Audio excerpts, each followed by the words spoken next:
yang ada. Ya. Dan hari ini kalau di Indonesia saat ini lagi panas, di Brisbane katanya hari ini kayaknya ini sudah mau masuk winter, jadi berbeda suasana. Tapi kalau masalah terkait dengan pandemik, ya pasti semua negara mengalami saat ini. Nanti kita akan bongkar seperti itu. Kemudian juga nanti kita akan bongkar juga ini nanya-nanya tentang bagaimana sih kehidupan di Brisbane. Kok sampai Mas Baby ini bisa sampai di Australia gitu ya? Ya, jadi mungkin ada juga kisah-kisah inspiratifnya di sana. Oke, kita serahkan kepada Mas Baby. Oke, Mas Ari ini adalah akan membantu saya juga nantinya untuk menghandle ini.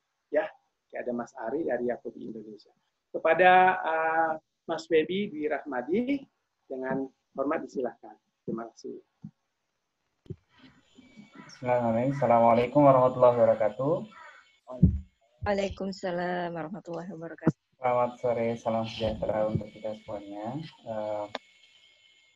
Ini langsung disapa oleh gagak. Kalau kedengaran ada burung gagak. Burung gagak ini merupakan salah satu hewan natif di Australia. Jadi dia tersebar di mana-mana. Ya, bahkan ada di atap saya mungkin sekarang ada sekitar 2 atau 3 burung gagak. Kalau di beberapa budaya di Indonesia ada yang kalau saya pernah dengar ada orang tua bercerita dulu kalau ada orang melihat burung gagak itu berarti tanda kurang beruntung gitu.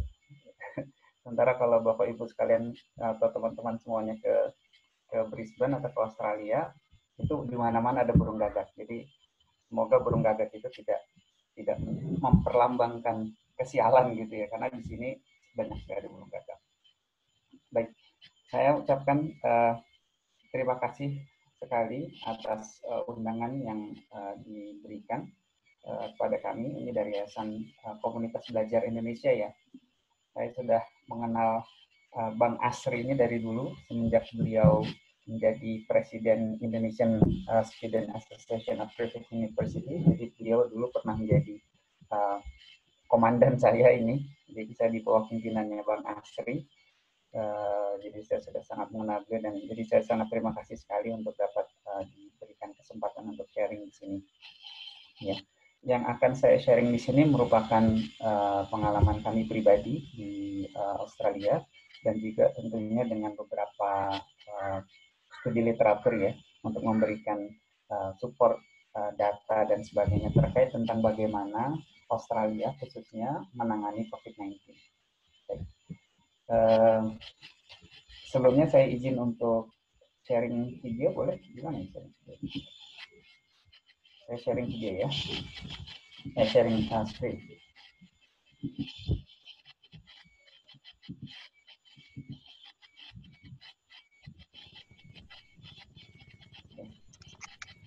Kelihatan nggak?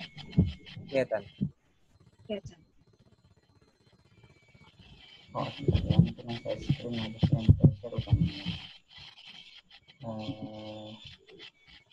Screen.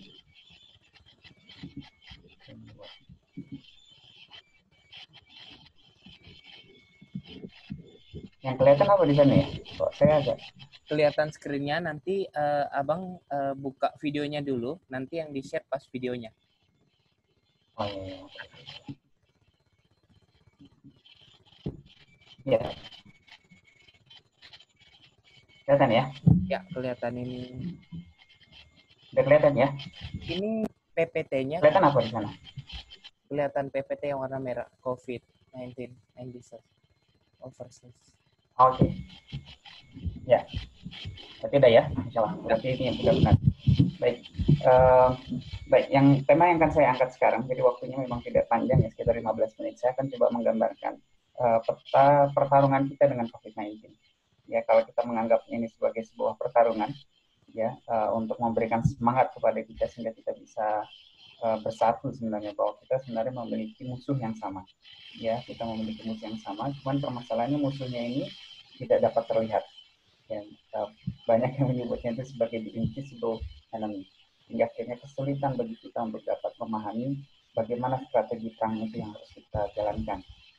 Nah, oleh sebab itu penting bagi kita untuk dapat mencoba untuk melihat sebenarnya mengenal lebih lanjut sebenarnya. Jadi, kalau kalau ada pepatah kan yang namanya mengenal maka tak sayang. Nah, kalau dalam konteks peperangan itu kita perlu mengenal musuh kita sehingga kita dapat mengenali apa yang menjadi kelemahannya. Ya. Nah, kalau kita melihat ya secara garis besar ya, mungkin ada Bapak Ibu sekalian juga yang berlatar belakang medis, nanti mohon diluruskan kalau ada kesalahan dari kami.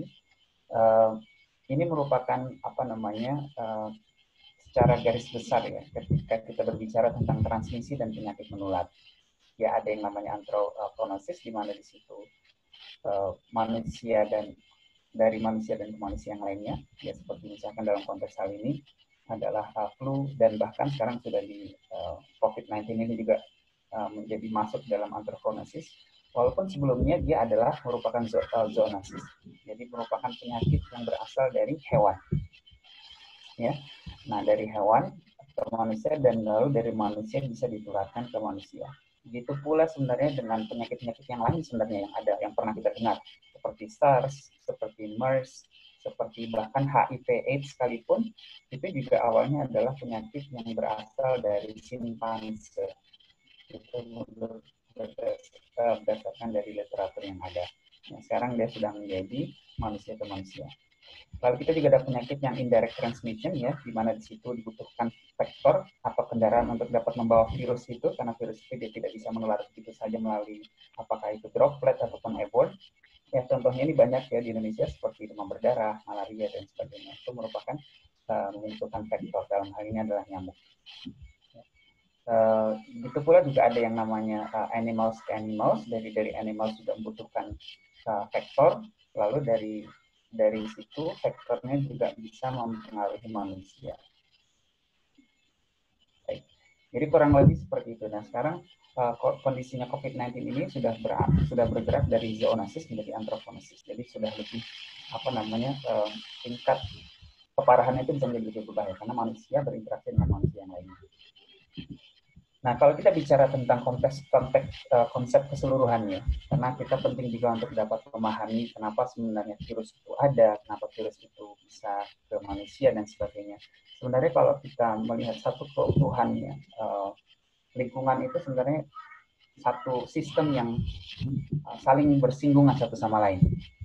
Ya, bahkan banyak penelitian juga yang mengatakan bahwa virus ini juga sangat sensitif terhadap iklim, dan tidak hanya virus ini sebenarnya, semua virus yang lain ya, penyakit-penyakit yang lain, apakah itu virus, bakteri, ya patogen yang lain, itu juga semuanya berpengaruh terhadap biodiversity-nya, ya climate-nya dan juga bagaimana lingkungannya.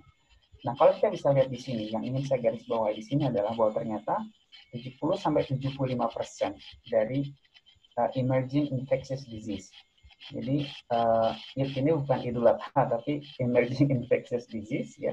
Bagaimana penyakit yang infeksius dan dia emerging, bermunculan, itu ternyata 70% lebih itu berasal dari hewan. Nah, di situ jadi akhirnya kita harus melihat bahwa ternyata ada sebuah interaksi antara manusia dengan hewan, ya kan? Nah, nanti kita bahas ya lebih lanjut di akhir mungkin dari presentasi ini. Terus bagaimana caranya agar kita lebih bisa mendekatkan diri kita kepada lingkungan sehingga akhirnya lingkungan itu tidak mendatangkan malapetaka bagi kita. Ya, nanti tentunya ya kita manusia juga tidak boleh memberikan malapetaka bagi lingkungan dan bagi hewan sehingga tidak ada timbal balik yang negatif gitu. Sehingga akhirnya semuanya saling menguntungkan. Tapi nanti kita berbicara tentang itu di akhir presentasi ya. Nah, ini sebenarnya lebih menggambarkan saja keluarga dari coronavirus ini, dan kalau bisa dilihat ini bahwa ternyata ini kalau secara garis besarnya dia dari family atau dari keluarga namanya Coronaviridae, dan Coronaviridae ini ada sekitar 40-an lebih strain virus dan hanya 3 di antara mereka yang loncat ke manusia. Ya, ada yang namanya SARS-CoV-2, SARS-CoV-1, ini SARS yang pertama yang terjadi di Hong Kong, lalu ada MERS. Ini Middle Eastern Respiratory Syndrome, dia melalui onta, ya. Nah, yang satu lagi di sini adalah ternyata selama ini kita salah, kita mengira itu dari kelelawar. Ternyata dari kelelawar dia ke Pivet cats, ya. Kalau Pivet cats itu dalam bahasa Indonesia mungkin lebih mirip seperti luwak, ya, seperti luwak. lalu dari luar baru ke manusia. Gitu. Ini yang saya dapatkan dari literatur yang saya baca. Gitu. Nah, sekarang dari manusia menyebar ke manusia yang lainnya, kira-kira seperti itu. Jadi sudah dibawa, manusia sudah sebagai host sekarang. Ya, itu dengan penyakit-penyakit yang lainnya. Kalau penyakit-penyakit yang dulu seperti misalkan kita pernah mendengar, ingat misalkan flu burung, ya, pernah ada flu babi, ya, swine flu, mungkin agak lebih mudah pada saat itu karena manusia berpikir hostnya adalah babi, hostnya adalah unggas. Jadi yang dilakukan oleh manusia pada saat itu adalah dengan cara memusnahkan mereka, ya, babi-babi dimusnahkan. Dulu pernah ada sapi gila, ya, dimusnahkan semua yang suspek sapi gila. Ya, tapi sekarang kan kita tidak bisa memusnahkan hostnya COVID-19 karena COVID-19 ini hostnya adalah manusia. Ya, nah kalau kita lihat ya, agar kita lebih tadi yang seperti saya sampaikan, kita harus lebih mengenal musuh kita dalam hal ini adalah virus SARS-CoV-2. Nah, ini adalah sebenarnya kemampuan dia untuk dapat survival di lingkungan, ya, di luar bukan di tubuh manusia atau di luar tubuh sel yang hidup. Ya. Nah, kalau bisa dilihat di sini bahwa ternyata dia bisa hidup di aerosol itu sampai kurang lebih bisa sampai 1 jam, ya. Dan itu tergantung kadang-kadang soalnya ada yang namanya juga kalau kita bicara tentang, jadi kalau orang bersin itu ada aerosol tapi juga ada micro aerosol. Jadi dia sangat kecil sekali partikel-partikelnya dan dia bisa berterbangan di udara bisa sampai beberapa jam. Nah, namun memang masih belum ada penelitian lebih lanjut kaitannya dalam mikroaerosol itu butuh berapa banyak mikroaerosol itu sehingga akhirnya bisa membuat orang sakit. Nah, ini saya masih cari-cari penelitian itu, ternyata masih belum ada. Masih ada virusnya mungkin di mikroaerosol itu, tapi dia tidak bisa, belum tentu dia bisa membuat orang sakit. Karena kan imunitas kita tentunya bisa melawan itu, ya. Nah, jika kita bicara ada plastik, ya, ada surface-nya ada plastik, cardboard, metals dan sebagainya sekitar 1-7 jam. Ya, itu dia sebenarnya sudah mulai half life, ya, dia sudah mulai melemah banget lah karena sudah setengah mati lah kira-kira seperti itu. Nah, kalau sampai decay banget, hancur, nah itu bisa sampai sekitar butuh waktu sampai bisa jadi sempat sampai 96 jam. Artinya ini masih besar sekali ya jaraknya. Jadi penelitian itu masih belum terlalu confirm. Ya. Namun memang ini tadi belum saya sebutkan di sini dia lebih senang dengan udara yang dingin sebenarnya. Lebih senang dengan udara yang dingin dan lebih senang dengan udara yang kering. Nah, masalahnya kan sebenarnya Indonesia itu adalah dia panas dan humid. Nah, permasalahannya kenapa di Indonesia itu besar kasusnya, ya, case fatality rate-nya tinggi dan sebagainya. Nah, ternyata ya nanti mungkin di dalam diskusi kita ternyata ada hubungannya juga dengan PM 2,5. Jadi seperti air pollution, ya, itu kan ternyata sangat memberikan beban terhadap kapasitas tubuh kita untuk dapat melawan virus. Ya, belum lagi dengan population density dan juga disiplin dari warga yang mungkin masih lemah. Baik. Nah, sekarang simptomnya apa? Nah, simptomnya ini juga penting untuk kita bisa memahami bahwa ternyata 81% itu mild. Ya, jadi dia tidak ada yang namanya pneumonia. Jadi cuma seperti flu biasa atau bahkan sama sekali tidak ada gejala apapun. Ya, mungkin hanya bersin 1-2 kali, ya seperti biasa-biasa aja lah, gitu, kayak misalkan ada debu dan seterusnya. Nah, itu 81%. Dia tidak membutuhkan rumah sakit atau dokter apapun, yang penting dia harus self-isolation. Kalau memang dia sudah confirm. Jadi dia harus berada di rumah tanpa ada interaksi dengan yang lain. Ya, selama 14 hari. Nah, ada severe disease. Nah, severe disease ini macam-macam, ya. Ada dyspnea. Lalu dia sudah mulai sesak napas, ya. Sesak napas itu kurang lebih sekitar 30 kali napas dalam 1 menit. Nanti dihitung aja nih, kalau misalkan teman-teman napasnya lebih dari 30 dalam 1 menit, nah berarti ada masalah sesak napas. Gitu. Tapi kalau habis lari mungkin nggak apa-apa, karena habis lari biasanya memang jantung kita berpacu lebih, ya, daripada yang normal. Ya, lalu nanti akan berakibat pada saturasi dari oksigen di dalam darah kita kurang, ya, dan juga akan membuat paru-paru kita kekurangan oksigen.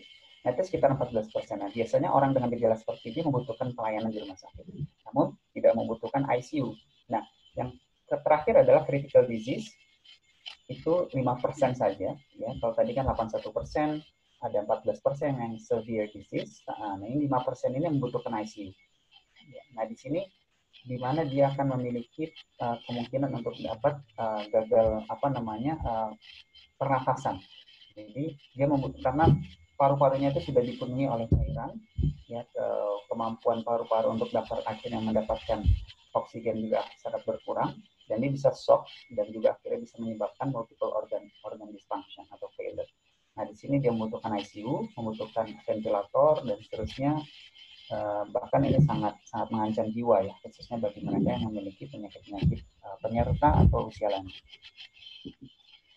Nah, kalau bisa tadi berkaitan juga dengan penyakit penyerta, di sini sebenarnya ada ini berdasarkan penelitian dari Wuhan ya. Jadi mungkin konteks di Indonesia mungkin agak sedikit berbeda, tapi minimal ini sebagai benchmarking kita bahwa betul ternyata mereka yang berumur lebih lanjut itu memiliki potensi yang besar untuk lebih parah gitu ya, dampaknya, case fatality rate-nya tinggi. Nah, kita juga bisa lihat di sini bahwa ternyata penyakit-penyakit komorbid atau penyakit penyerta itu bisa sangat mempengaruhi dari meningkatnya case fatality rate dari pasien tersebut. Ya, dari mulai cardiovascular disease, diabetes, seterusnya, sampai termasuk juga cancer dan hypertension juga ya. Nah, ini yang akhirnya kita harus lihat nih, karena kan penyakit-penyakit ini juga cukup umum berada di Indonesia. Ya, jangan sampai ternyata ini yang juga akhirnya kita bisa lihat bahwa di komunitas kita apakah banyak orang yang penyakit-penyakit seperti ini yang itu akhirnya harus bisa kita cegah. Nah, ini sebenarnya tahun 2017 ya. Tahun 2017 itu kalau saudara-saudara atau teman-teman ingat dulu itu, ini covernya Times ya, itu tahun 2017 itu ada yang namanya H7N9, H7N9, yaitu flu burung ya. Flu burung ini juga mengakibatkan orang dengan terinfeksi seperti pneumonia. Jadi pneumonia-nya ini yang bermasalah, gitu. Akhirnya bisa membutuhkan ICU, ventilator dan seterusnya, bahkan bisa meninggal. Ini sudah diingatkan sebenarnya dari dulu tahun 2017 ya, bahwa sebenarnya dunia ini tidak siap untuk the next pandemic. Ya, saya ingat pada saat itu saya sedang berada di Cina itu waktu itu, di Shanghai, sedang mengikuti pelatihan, ada outbreak di Cina. Ya, itu serem juga saya waktu itu. Jadi berada di negara itu dan outbreak. Ya, alhamdulillahnya pada saat itu tidak seperti COVID-19 ya, jadi bisa lebih tertangani karena lebih ke unggas itu tadi ya. Baik, ini global figure, tapi mungkin ini global figure yang harus diupdate lagi karena saya ambil pekan lalu ya. Jadi saya rasa mungkin sudah cukup banyak yang berubah. Cuman kalau dalam konteks tes per 1 million population mungkin tidak terlalu banyak berubah. Yang pasti Amerika ini memimpin ya, sepertiga dari jumlah total kasus itu sekarang berada di Amerika, dan kematiannya juga sangat luar biasa. Dan nanti yang mau saya highlight sebenarnya adalah di sininya nih, tes per 1 million population-nya di Indonesia ternyata masih sangat rendah banget ya, 291 per 1 juta population. Ya, bayangkan dengan Australia itu 21.020 per 1 million population. Jadi kemampuan tes capacity kita masih sangat rendah, mengakibatkan juga kita kesulitan untuk mendapatkan data yang jelas. Nah, sebenarnya kalau dalam konteks bencana, tadi Bang Asri menyebutkan latar belakang saya di kebencanaan, jadi memang saya melihatnya ini sebagai sebuah bencana yang sangat kompleks ya. Jadi dari sebuah bencana, dalam hal ini misalkan kita menganggap itu sebagai biological threat atau natural threat, ya terserah mau lihat dari mana, ternyata dia bisa mengakibatkan bencana-bencana yang lain. Ya, kita bicara tentang bencana ekonomi, bencana sosial, itu bisa mengakibatkan, dan dia seperti halnya efek domino atau cascading impact namanya, cascading impact. Jadi kalau domino digeser lalu ditendang satu, dia akan bergeser ke yang lain. ya, menjatuhkan yang lain. Sehingga akhirnya membutuhkan sebuah kemampuan bagi kita untuk melihat krisis ini secara menyeluruh. Ya, jadi tidak hanya bisa dilihat dari konteks kesehatan saja, tapi secara menyeluruh. Sehingga akhirnya kita bisa mengambil intisari permasalahannya, dan di situ mulai kita mengatur strategi.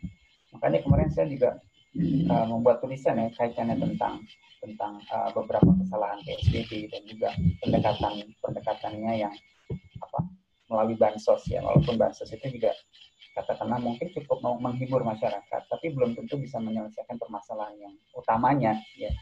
Nah, bahkan di beberapa tempat justru malah men-trigger konflik di antara masyarakat. Karena uang bisa menjadi solusi, tapi uang juga bisa menjadi sumber permasalahan. Ya, orang itu rela bunuh-bunuhan itu gara-gara uang gitu biasanya. Ya, jadi itu kita juga jangan menambah konflik ya, potensi konflik di masyarakat. Ya, gitu. Nah, sekarang saya juga memberikan gambaran ini. Kemarin saya ada kesempatan juga berdiskusi, berdialog dengan Ibu Khofifah, Gubernur Jawa Timur, dan juga Bapak Herman Deru ya untuk Sumatera Selatan, Gubernur Sumatera Selatan. Nah, ini beberapa progres di Indonesia. Mungkin tadi tempatnya ada salah. Nah, ini progres Indonesia mungkin tidak terlalu tampak di sana, tapi ingin saya memberikan gambaran. Yang warna biru ini adalah Jakarta. Warna biru ini Jakarta. Kalau bisa dilihat ini dari tanggal 20-an Maret ya, itu sekitar 65%, dan sekarang ini 25 April, ini mungkin datanya harus diupdate lagi. Itu Jakarta awalnya 65% dari total jumlah di Indonesia. Nah, sekarang hanya 43%. Ya, per tanggal 25. Jadi sekitar turun 20%. Namun yang menjadi permasalahan adalah ternyata diambil alih oleh Jawa non Jakarta. Lalu diambil alih oleh Sumatera, diambil alih oleh nanti di sini Kalimantan, ya. Lalu ada Sulawesi dan seterusnya, Bali, dan akhirnya yang atas adalah Papua. Jadi Jakarta semakin mengecil kasusnya, tapi daerah semakin meluas. Jadi sebenarnya di Kalimantan dalam ini di Berau ya, Bang Asri Berau ya, di Berau ya, itu juga harus siap-siap ini. Ya, bukan berarti siap-siap kita akhirnya takut, tapi kita harus bersiap ya mengatur strategi untuk bagaimana caranya agar kasus itu tidak meledak ya di Berau. Pasti kasusnya sudah ada, ya patung kasusnya pasti sudah ada. Nah, menjadi masalah adalah bagaimana kita membuat dia tidak menjadi bencana gitu. Jadi hanya kasus biasa saja. Nah, jadi kalau bisa dilihat di sini yang menjadi kemarin jadi pertanyaan saya juga ke beberapa kolega yang bekerja di rumah sakit adalah kenapa case fatality rate kita itu tinggi? Yang biasanya menjadi jawabannya itu karena kasus confirm kita sebenarnya harusnya jauh lebih besar. Ya. Tapi juga ternyata dilihat juga adalah case recovery rate-nya juga rendah. Gitu. Jadi lama di rumah sakitnya juga lebih lama daripada dibandingkan dengan negara lain. Nah, ini juga harus menjadi evaluasi di pelayanan kesehatan. Kenapa pasien menumpuk? Ya, bagaimana mengatur pasien itu sehingga tidak menumpuk, ya, dan seterusnya. Dan bagaimana memastikan ya pelayanan kesehatan itu bisa dari mulai APD-nya dan sebagainya itu bisa cukup ya, dan sehingga akhirnya tidak menimbulkan permasalahan bagi pelayan kesehatannya gitu ya, terinfeksi dan akhirnya menginfeksi yang lain. Seperti banyak kita sudah mendengar berita banyak beberapa tenaga kesehatan kita yang juga terinfeksi dan akhirnya harus meninggal dunia. Nah, ini sebaran daerah PSBB. Saya dapatkan dari saya ikut di WhatsApp-nya BNPB kebetulan untuk pengurangan risiko bencana. Saya selentingan aja bertanya, ini kan disebutkan di sini ada 4 provinsi ya, ini 12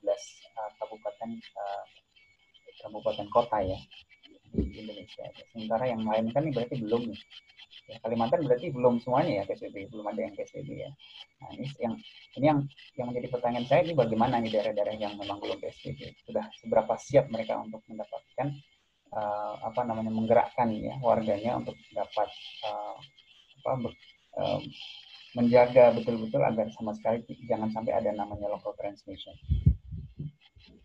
Ini yang kemarin sempat saya juga mengkritik tentang kenapa tidak PSBB serentak, dan serentaknya itu dalam arti per kabupaten atau provinsi bisa berbeda-beda levelnya. Seperti yang kami terapkan di Australia. Serentak, lalu beda-beda levelnya. Tingkat tepatnya itu berbeda, tergantung dari permasalahan yang ada di situ, dan juga kemampuan dari state untuk memberikan support terhadap masyarakatnya. Nah, ini juga adanya semacam komunikasi yang kurang jelas ya, PSBB diperpanjang tapi masalahnya KRL juga mobilitas penduduk masih sangat tinggi sehingga akhirnya berpotensi untuk dapat transmit disease di antara kabupaten itu sangat memungkinkan. Nah, karena sekarang tentang Australia, jadi saya akan di dalam mungkin 7 atau 8 menit ke depan saya akan sekarang berbicara tentang Australia, apa yang kami lakukan di Australia. Nah, ini adalah slogan yang kami pakai ya di Australia, Unite Against COVID-19. Jadi yang disentuh adalah manusianya. Ya, yang disentuh adalah manusia. Jadi Unite itu kan bersatu itu manusia. Nah, di sini dia ingin berupaya sedemikian rupa agar manusia bersatu. Itu yang penting dulu ya. Jangan sampai adanya konflik di antara manusia dikarenakan banyak hal ya, mungkin karena uang, karena orang stres dan sebagainya. Yang penting pertama adalah saling membantu satu sama lain dulu. Nah, kami sekarang sudah dalam kondisi yang sangat lebih baik dari kondisi-kondisi sebelumnya, dan saat ini se-Australia itu hanya 97 orang yang sedang sakit, ya, sedang di rumah sakit. Jadi hanya tinggal 97 orang, ya, dan di ICU hanya 21 orang, ya. Kita di Australia itu punya 2.229 ICU.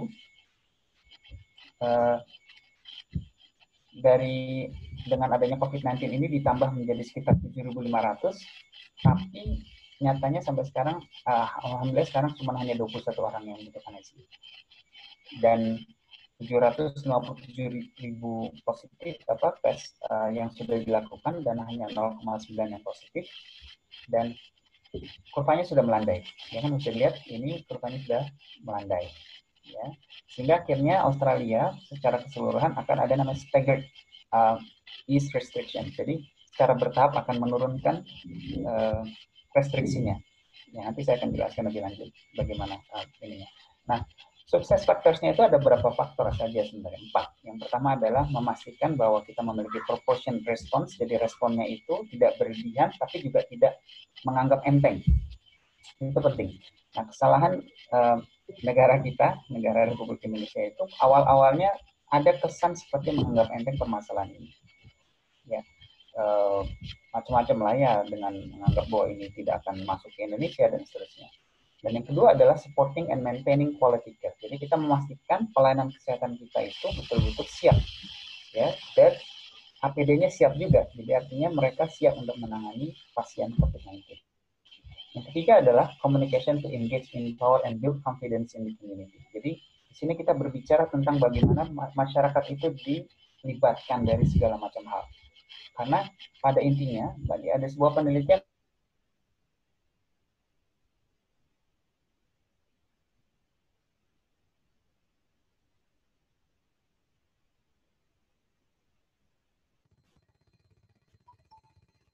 Mas Febi terputus, Bang Febi terputus ya.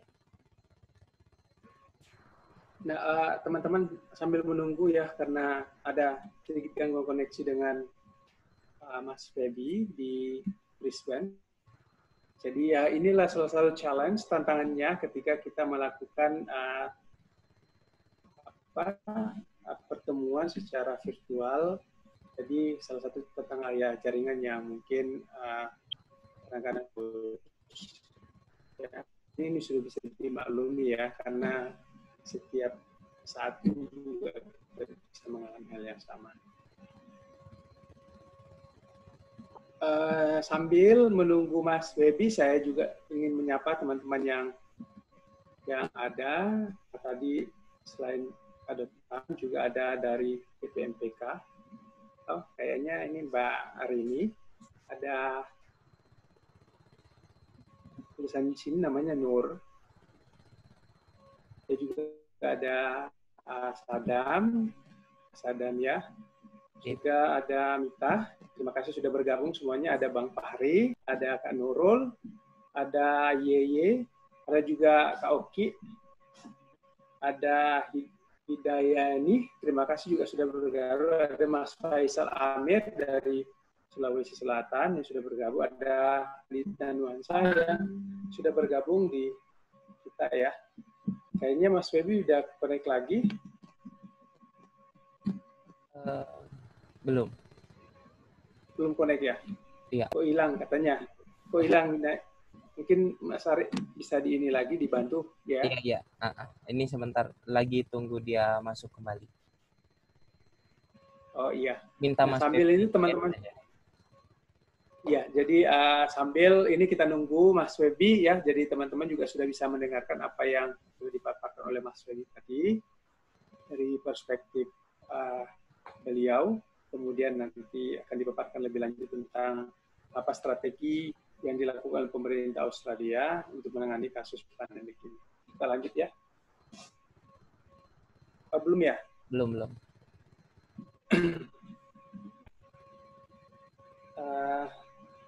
Coba ini belum ada kelihatan atau di ini lagi masuk lagi kali. Minta add aja lagi, suruh add, klik kembali linknya, kirimin link. Masuk lagi ya. Oke, pakai link yang sama ya.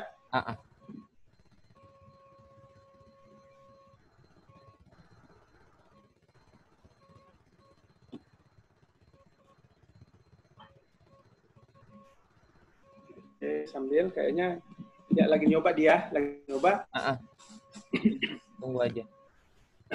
Ya, sekali lagi teman-teman yang sudah bergabung di sini, terima kasih banyak ya, sudah banyak yang bergabung meluangkan waktu. Nanti kita juga bisa berdiskusi nih apa yang selain strategi yang dilakukan oleh pemerintah Australia, juga mungkin dari perspektif Mas Febi sendiri sebagai dosen di public health, ya, dan mungkin juga inspirasi-inspirasi yang lain yang kita bisa tanya ke beliau. Kenapa beliau di Australia, apa yang dilakukan, dan ya mungkin hal-hal yang lainnya yang mungkin teman-teman atau rekan-rekan semuanya bisa tanyakan ke beliau ya.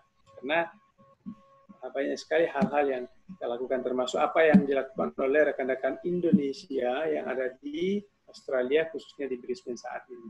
Kita masih menunggu beliau untuk bisa masuk.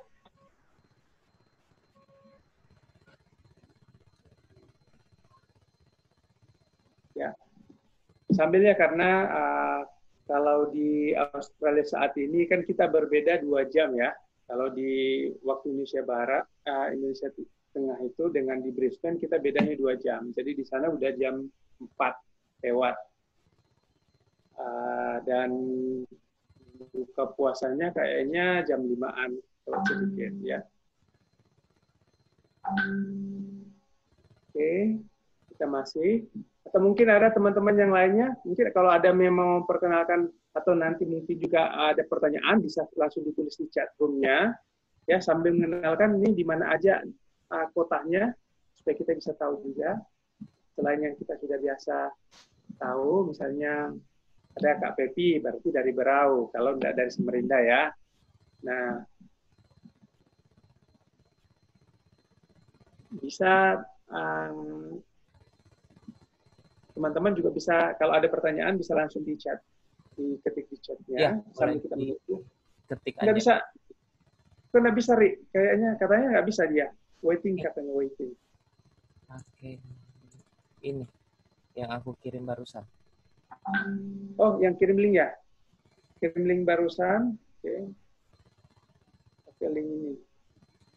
Link yang satu ini. Oke. Halo, silakan dari itu abang ya. Ada passwordnya, Kari? Passwordnya bersama? Bang Gugur. Nomornya sama juga? Sama. Oh. Bagaimana? Coba hubungi kali dia ya. Pakai telepon beliau. Supaya kita ini Maaf teman-teman ya, masih kita menunggu. Ya beginilah salah satu tantangan yang kita hadapi. Halo, halo, assalamualaikum Bang. Gimana?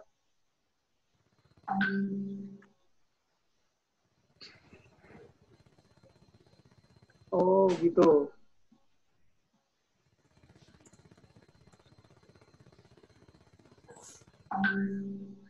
Oke, oke, mudah-mudahan ya. Hah? Iya, nggak apa-apa, nggak apa-apa. Iya, saya juga lagi kasih pengantar ke teman-teman. Iya, oke, oke. Oke, ya baik, makasih. Ya, assalamualaikum. Jadi ya, beliau masih sementara ini masih connect kembali dengan ke aplikasi Zoom yang ada, Zoom. Jadi mungkin sambil menunggu teman-teman bisa nih mungkin ada pertanyaan-pertanyaan apa saja yang ada yang ingin nanti disampaikan ke beliau. Ya, tadi saya udah kirimkan kembali link yang Mas Ari, yang Kak Ari share ke saya ya. Katanya dia ini lagi proses, nggak tahu. Gimana kabar-kabar teman-teman yang lain? Ya sambil menunggu nih, gimana kabarnya? Bisa diaktifkan tuh ini di unmute ya. Jadi bisa ngobrol nih. Gimana kabarnya? Abang, gimana kabarnya Bang Fahri? Lagi menikmati. Oke, lagi menikmati ya. Mati. Alhamdulillah. Jadi pertanyaan ya. Boleh. Diketik. Nanti lupa. Boleh diketik. Ya, nanti lupa. Diketik aja ya.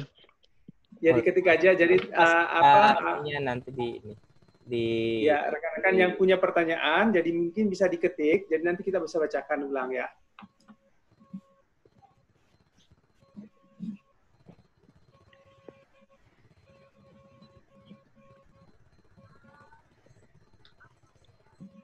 Ya.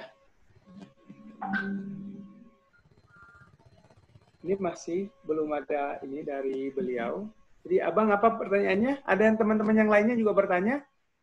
Yang boleh lisan? Ya. Lisan aja ya. boleh. Lisan boleh. Nanti ya. Lisan boleh nanti kita tanyain ulang ke beliaunya kalau ini. Ya, ini menarik ya tadi yang disampaikan beliau sendiri bahwa Australia sepertinya sukses faktornya bagus banget. Sekarang sebetulnya menjadi kekhawatiran saya pribadi. 12 Mei itu disebut beberapa lembaga kita akan mulai membuka kembali ya transportasi, kemudian aktivitas perkantoran, dan kita masuk ke new normal ya, normal yang baru.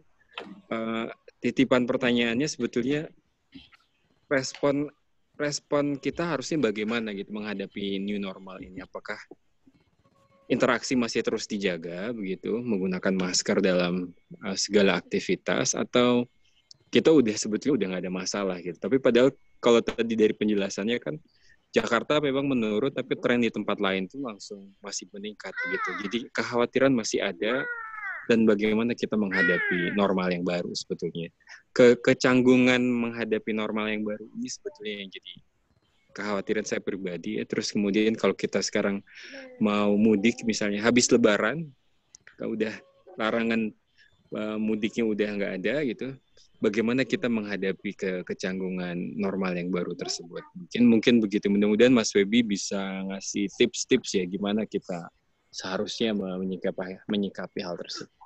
Mungkin itu ya. Makasih juga Mas Webi udah sharing pengetahuannya dengan kita semua. Mas Webi juga sudah bergabung kembali. Ya, udah Mas Webi udah bergabung kembali dengan kita. Sudah. Ya. Silakan Mas lanjut. Nanti kita ini lagi. Pertanyaannya dari Mas Abang Fahri kami tampung, nanti kita akan baik. Saya mohon maaf ya, tadi agak sedikit nggak tahu kenapa. Sebenarnya internet saya nggak masalah, cuman tiba-tiba ini ya terputus. Ya. Mas Febi bisa di-share ulang ininya untuk presentasinya, di stop dulu sharingnya, habis itu di-share kembali.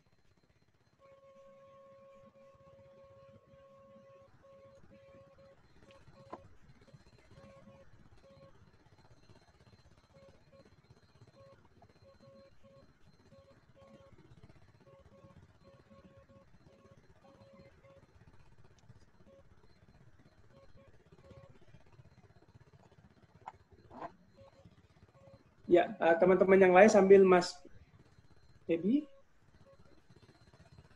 Kok hilang lagi, Ri? Hilang lagi ya, Ri? Ya, hilang lagi. Itu ada lagi, dia hilang lagi. Oke, sambil... oh, ada di bawah. Lain. Oh ya, ada. Kayaknya dia pakai HP kayaknya atau gimana? Pakai PC seperti ini. Pakai laptop. Pakai laptop ya. Ya. Oke. Nah, sekali lagi terima kasih juga buat teman-teman yang sudah meluangkan waktu ini ya. Kayaknya kita ada banyak nih. Mas Oki ada di Bali saat ini. Gimana kabar Bali nih Mas Oki? Ya. Juga ada Mbak Almira. Kemarin bilang dari Bandung ya. Gimana kabarnya Bandung hari ini? Ya. Kemudian ada tadi Rona Senja, ternyata Ibu Ayu. Wah, gimana kabarnya Ibu Ayu? Sehat, Karena sehat. namanya berbeda jadi ini ya. Tidak tahu disapanya, ternyata Rona Senja itu Ibu Ayu. Ya. Iya. Terima kasih, terima kasih. Iya, terima kasih juga ada Mbak Rini. Ya, yang tulisannya DPMPK. Kayaknya live dari kantor ini ya. Ya, juga ada ya. Hai Hasri, teman-teman. Iya nih, di rumah jaringan jelek, jadi pindah dulu ke kantor, jadi terlambat datangnya lah tadi. Oh iya, Oke, nggak apa-apa, makasih Mbak. Hasri. Sama-sama. Kami mohon maaf ya karena ada jaringan ya yang kurang Tapi ya ini Mas Febi sudah kembali lagi. Ya, kita Mas Febi ini sekarang banyak teman-teman yang dari seluruh Indonesia ya. Ada dari Bali, dari Bandung, dari Berau, ada dari Sulawesi Selatan gitu, dan beberapa teman-teman lainnya. Ya, silakan Mas. Ya, silakan. Ya. Saya sharing screen ya. Siap. Moga-moga Bismillah, semoga-moga bisa nih. Oke. Baik, saya lanjutkan ya. Saya mohon maaf sekali ini saya yang di Australia malah internetnya nggak stabil lagi nih. Bukan internetnya kali, memang lagi ada kendala yang lain. Ya. Biasa kalau kita ngobrolin COVID itu ya. Konspirasi. Iya. Kalau kita saya coba cepat. Tapi ada pendekatan namanya pendekatan upstream downstream approach ya. Jadi kan terakhir ini kalau kita bicara ini adalah sumber penyakit dan ini adalah orang sakit atau tidak sakit ya. Di belakang di bawah ini. Jadi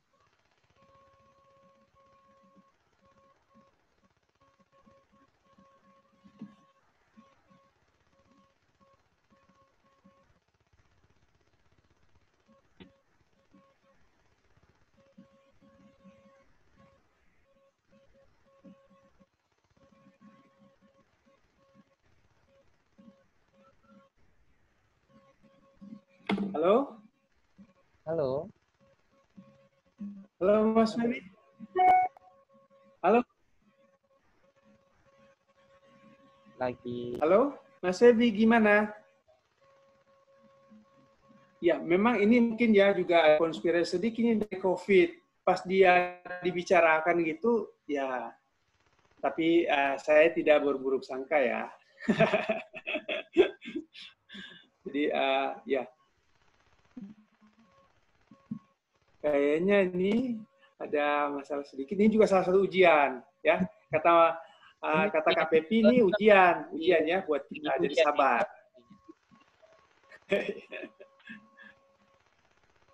Ya.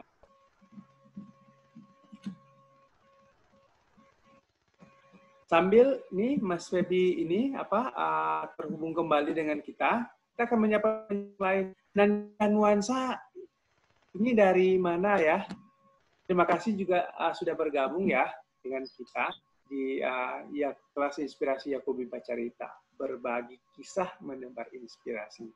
Nah, kita berharap juga ke depannya teman-teman juga bisa yang ada di masuk dalam yang hadir hari ini juga bisa ngambil peran ke depannya ya untuk berbagi kisah. Jadi dari perspektif apa aja, mungkin dari pengalaman atau juga ada kegiatan yang dilakukan saat ini. atau mungkin inspirasi-inspirasi lain yang bisa dibagi dengan teman-teman. Ya. Juga ada yang Oppo A3, ya, itu siapa ya? Jadi terima kasih juga sudah bergabung. Ada Mas Faisal Amir yang juga dari Palopo. Ada Kak Rahma Ramadhani ya, juga sudah bergabung dengan kita, dan ada beberapa rekan-rekan lainnya. Ya kayaknya ini gimana? Sudah bisa? Lagi terputus memang sepertinya koneksi. Lagi terputus lagi. Oke. Mungkin nanti ini ya, mungkin kalau memang agak susah sharing slide, nanti mungkin jadi bisa menjelaskan saja. Nanti kita akan share slide-nya setelah acara ini ke rekan-rekan semuanya ya. Mudah-mudahan bisa masuk lagi.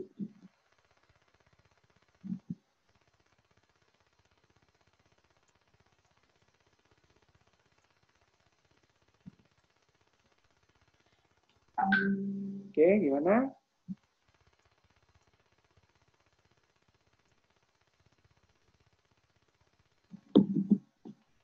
Iya. Oke, dia ini lagi ada connecting terus tuh. Jadi dia ada connecting terus gitu. Muter-muter. Gimana ini? Atau mungkin ini aja PPT-nya di PPT.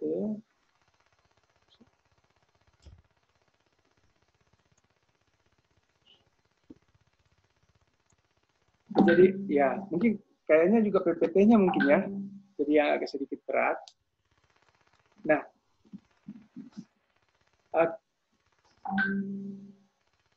oke. Nah, gimana nih dengan teman-teman yang ada di luar Berau nih? Kalau di Berau saat ini kan kita lagi ada naik ya peningkatannya, jadi 32 ya yang positif saat ini. Ya, dan itu juga sebagian besar masih klaster dari pertemuan di Sulawesi sebelumnya, kemudian juga ada transmisi lokal. Oke, kita ada. Terblok, Ri. Katanya terblok, Ri. Ya, katanya terblok. Jadi bagaimana ini? Kirim lagi? Minta emailnya. Hah? Minta email akun ininya, akun Zoom-nya email.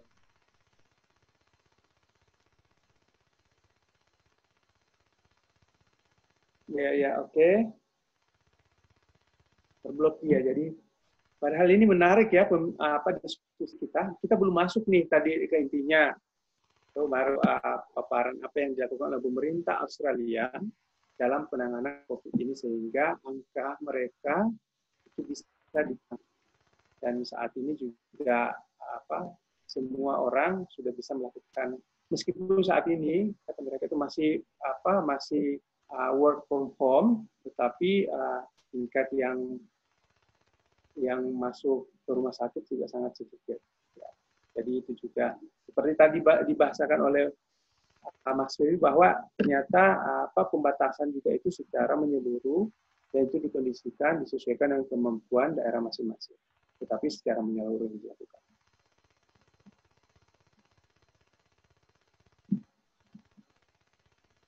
Ya, ini ada Ari, saya share Ari ya, emailnya Mas Febi ke Ari.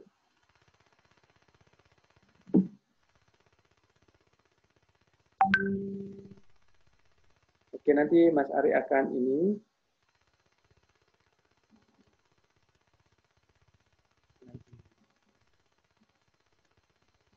Lagi dikonekkan samanya. Lagi dikonekkan. Ya, saya chat dengan Mas Febi soalnya. Biar ini.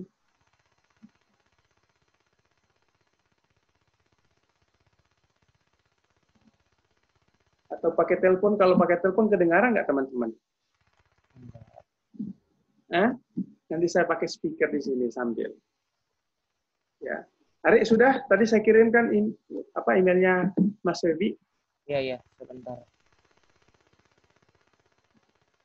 Terima kasih untuk Mas Bayu yang juga sudah bergabung dengan kita, dan juga ada Lelia.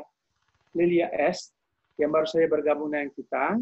Ya, terima kasih teman-teman yang masih setia. Mohon maaf saat ini ada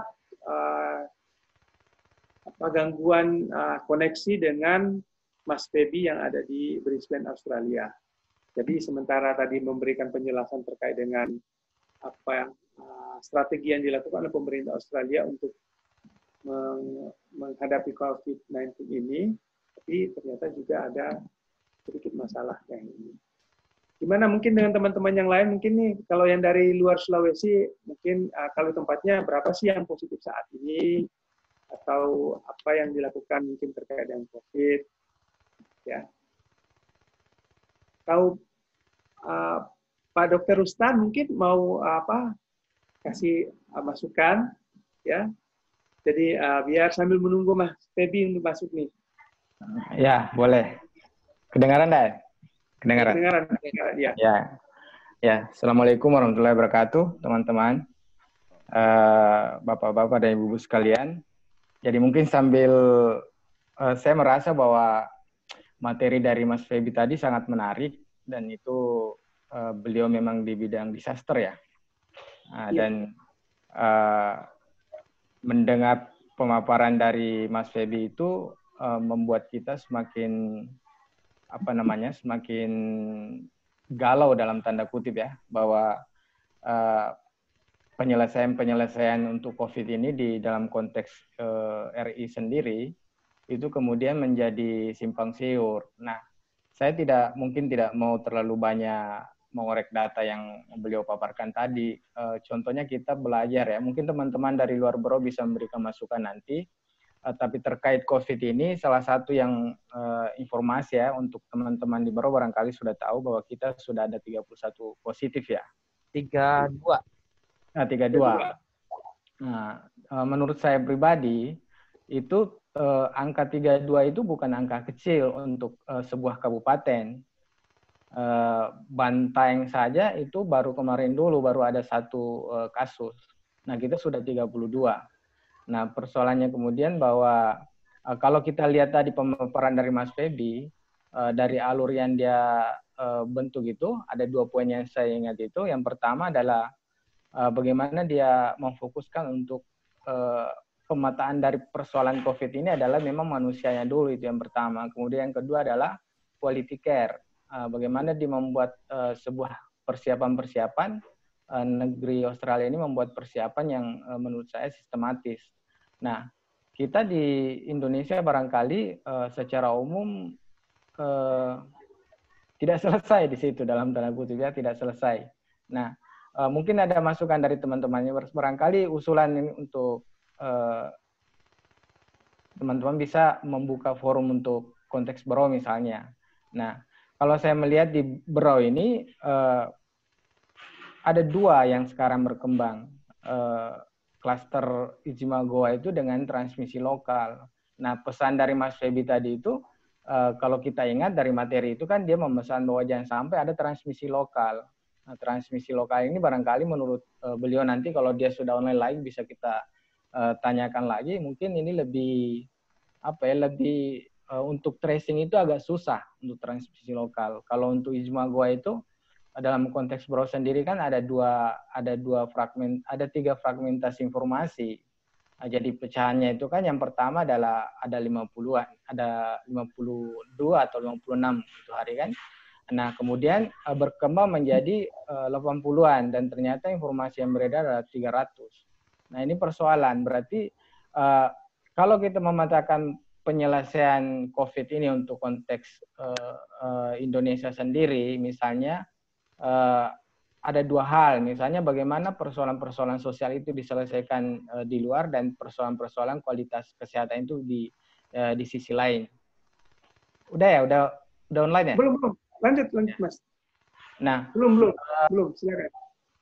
Kalau sistem kesehatan sendiri menurut saya memang secara umum kita tidak siap. Walaupun dalam skala dunia sendiri, dalam skala internasional sendiri, negara seperti negara Amerika pun atau Australia pun bisa mungkin kekurangan APD. Tapi itu tidak jadi tidak jadi hal yang baru buat kita. Nah, kemudian untuk masalah yang lain dalam persoalan kebijakan, kalau kita lihat dari materi Mas Febi itu kan sebetulnya ada trust untuk masyarakat, ada trust terhadap pemerintah sendiri. Nah, dan persoalannya kita taruhlah misalnya kita berbicara tentang konteks PSBB. Nah, PSBB ini kan menjadi persoalan baru karena mau dikatakan ini sebuah pola yang yang bisa menjadi solusi, itu juga jadi pertanyaan. Karena kenapa? Persoalannya secara sederhana bahwa stay at home itu sebetulnya itu direspon oleh masyarakat itu secara baik atau tidak. Nah, saya melihat bahwa persoalannya di trust itu juga tidak ada. Nah, kita banyak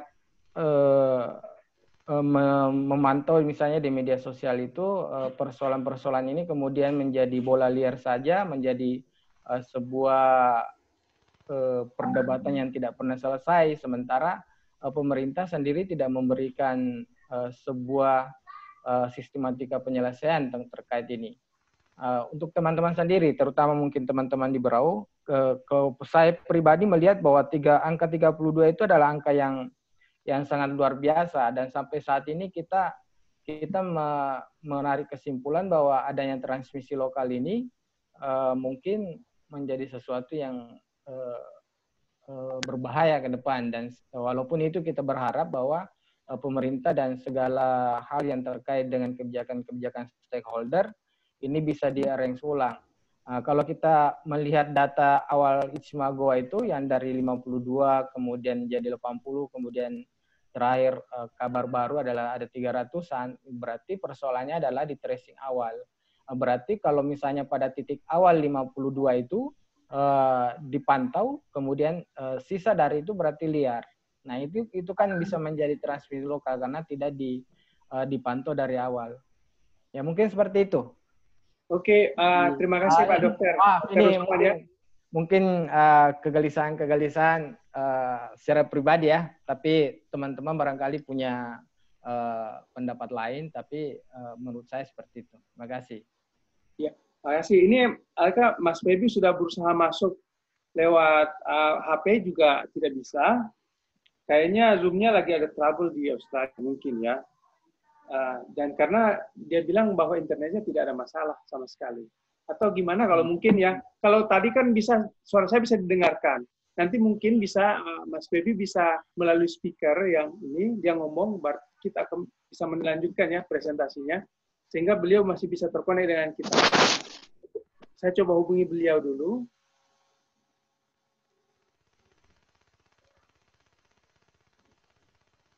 Halo, Assalamualaikum Mas. Halo? Ya, mungkin ini bisa bisa di sini aja kali ya.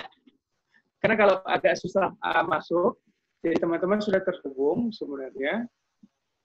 Tapi kalau memang susah, mungkin bisa saya speaker di sini. Nanti mungkin ada penjelasan-penjelasan yang lain yang akan disampaikan. Halo? Halo Mas? Iya. Oke. Jadi mungkin bisa dipaparkan, nanti saya pakai speaker di sini aja. Jadi bisa kedengaran di teman-teman yang lain di media Zoom. Kalau memang sambil kedengaran, Ri? Kedengaran nggak? Kedengaran, clear. Teman-temannya kedengaran nggak? Iya, clear. Oke. Ya, kedengaran Mas? Ya, kedengaran. Ya. Silakan. Baik. Oke, saya mohon maaf ya, saya nggak tahu kenapa. Jadi saya juga nyoba karena kan istri saya juga kan lagi ada kajian menjelang buka puasa itu pakai Zoom ya. Ternyata nyoba ternyata nggak bisa gitu. Zoom-nya itu nggak masuk. Di situ disebutnya ada firewall ngeblok ya dari koneksi ke Zoom. Baik. Kedengaran ya? Makasih. Ari, ya, kalau saya kedengaran, Ari kedengaran? Kedengaran, clear. Kedengaran ya, teman-teman yang lain ya, kedengaran? Oke, iya. Silakan Pak, silakan Mas Febi dilanjut. Halo, ya, silakan Mas, dilanjut. Halo. Ya, dilanjut, silakan. Ya, baik. Saya percepat aja. Jadi di sini kalau kita bicara tentang bagaimana untuk menangani virus ini, SARS-CoV-2 ini, COVID-19 ini, sebenarnya formulanya itu sebenarnya sudah tahu semua orang, yaitu adalah mengisolasi yang sakit. Ya, lalu kita juga berbicara tentang karantina yang suspek ya, yang suspek sakit, dan yang ketiga adalah untuk melakukan physical distancing, yang seperti kita semuanya melakukan itu. Nah, cuman masalahnya yang paling penting adalah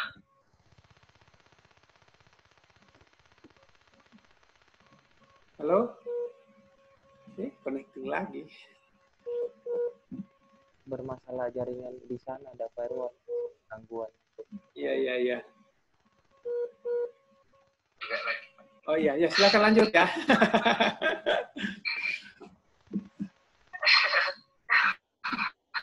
Terus lagi nih, kayaknya Australia Indonesia lagi agak bermasalah. Baik. Yang paling penting di samping semua yang tadi itu adalah yang pertama adalah effective leadership, public communication, sama building public confidence. Jadi bagaimana kepemimpinan itu menjadi sebuah syarat yang sangat penting. No.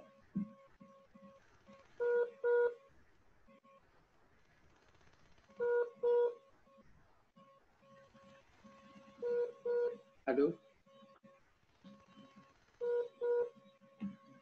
Sorry teman-teman, masih ada gangguan ya. Masih tutut juga ini, tutut. Ya udah terputus lagi, nanti saya akan coba lagi.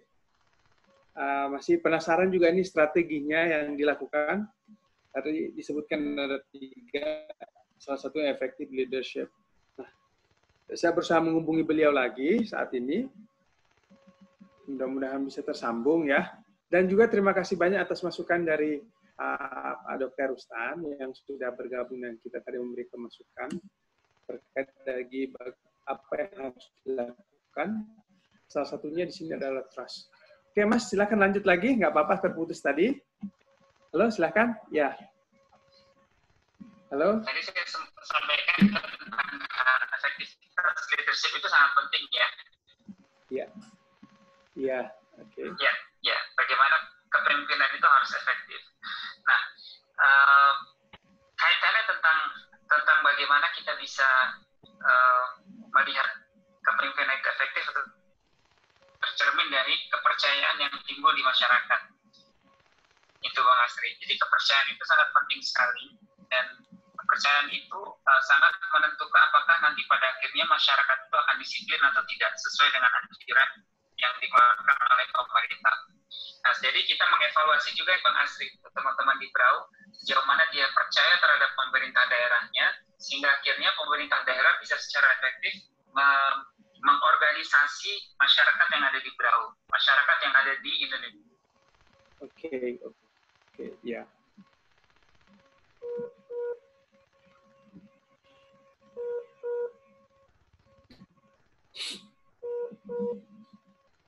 Kayaknya Australia tidak mau diambil ilmunya ya. Jaringannya di sana lagi bermasalah. Ya, jaringan di sana. Sudah Zoom-nya tidak mau, dia blok. Sekarang jaringannya lagi nih di blok ya kayaknya. Ya.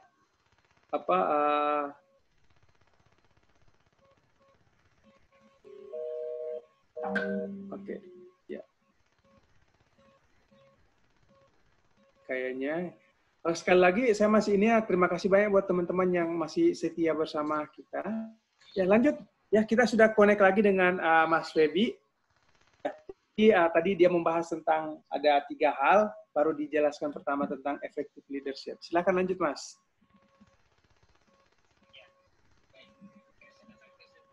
Mempengaruhi kepercayaan masyarakat untuk mendengarkan apa yang dianjurkan oleh pemerintah. Nah, dalam hal ini juga yang penting adalah bagaimana pemerintah tentunya dapat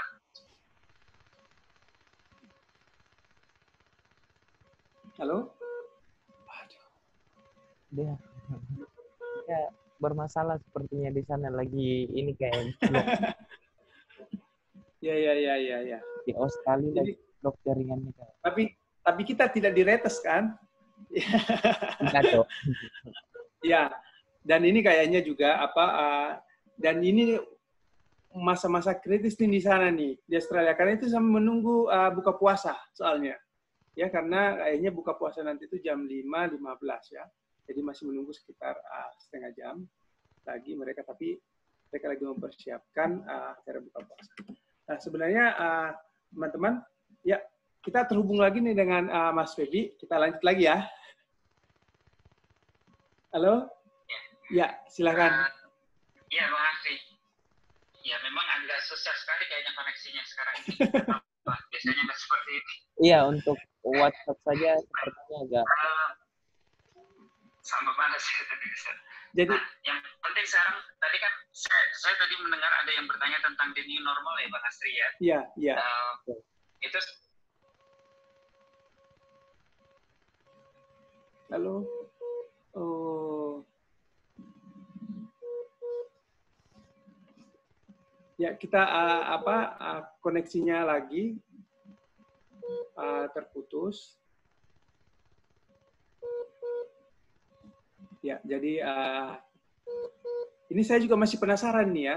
Jadi ada 3 cara tadi, baru 1 yang dijelaskan. Nah, dari satunya itu juga termasuk tadi yang sudah disampaikan oleh Pak Dr. Rustan bahwa trust memang salah satu hal yang menjadi bagian sangat penting karena ini juga merupakan salah satu hal yang harus dilihat seberapa besar masyarakat itu mempercayai pemerintahnya. Oke, silakan lanjut, Mas. Ya, silakan. Iya, Bang Astri.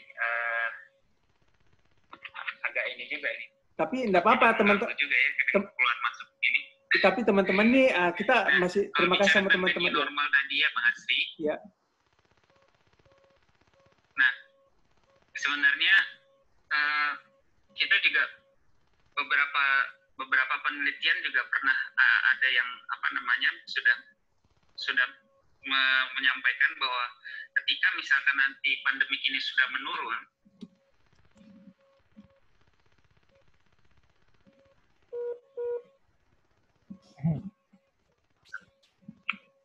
Ya, lanjut.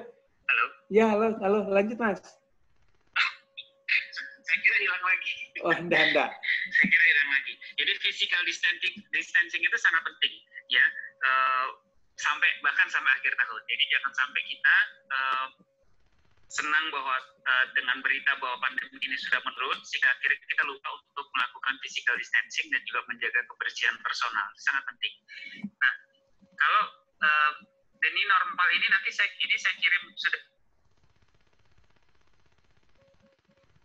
boleh. Ya, sementara connecting lagi. Ya, lanjut, Mas. Ya. Bang Astri. Ya. Ini teman-teman masih setia kok ini, masih banyak, masih tetap menanti penjelasan. Ya.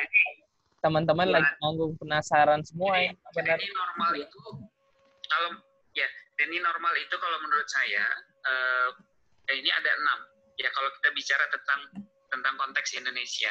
Tapi the normal ini sebenarnya sesuatu hal yang tidak terlalu new banget sebenarnya. Tidak.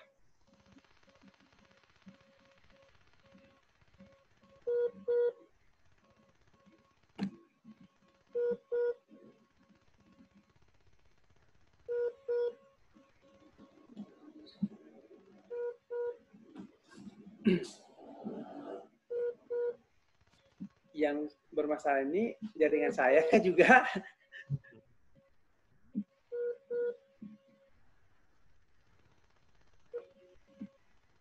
Putus lagi, teman-teman ya. Maaf ya, karena Bisa sering terputus begini. Ya, tapi sekali lagi terima kasih banyak masih tetap setia bersama